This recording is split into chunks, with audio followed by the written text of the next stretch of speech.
Nahksius.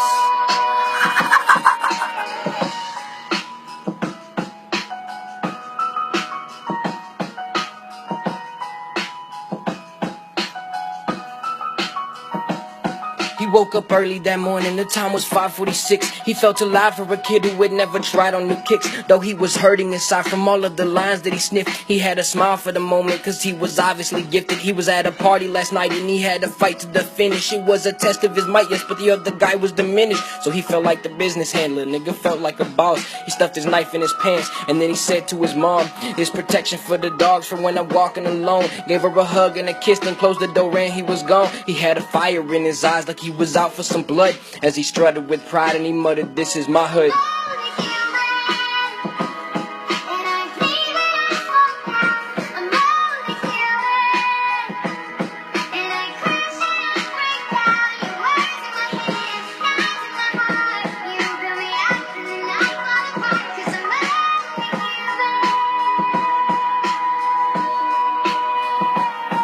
He set out to find a fucking fool that questioned his skill. It was his mission to get him to see that he was for real, and that it wasn't just a threat when he said that he'd be killed. He thought of gutting that motherfucker, but here was the deal.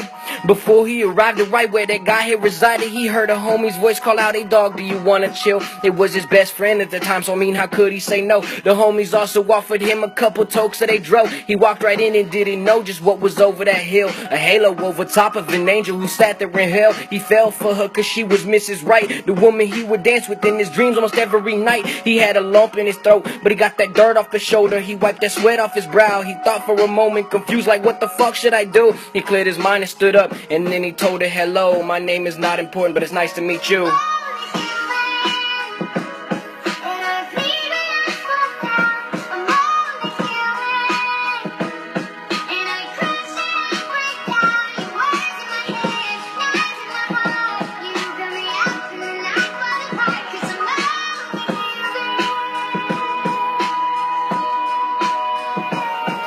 After a couple of years, this fool is covered in tears, cause the love that he thought was real just didn't seem to be there. You see, he wanted forever, but she just needed a friend. His mind was clouded in fear, his heart was pounding, and yeah, because of this, everywhere he went, man, the powder was there. He felt so powerful, not for it had allowed him to think. He felt so proud, even though his nose always showered the sink. It's bloody, and his thoughts are running. Hurry, God, stop the burning, please, I can feel it hurting. He felt empty inside, and his stomach started turning. He ran outside and screamed at the sky, then he started to cry. But in that moment, the picture popped in his head of a guy from back in the day, so he continued his grudge. He had a sinister plot. He hopped into his truck and drove up to that nigga's spot. But as his boots hit the mud and the homie readied his Glock, the air was cracked by a pop that had just rung out from a shot.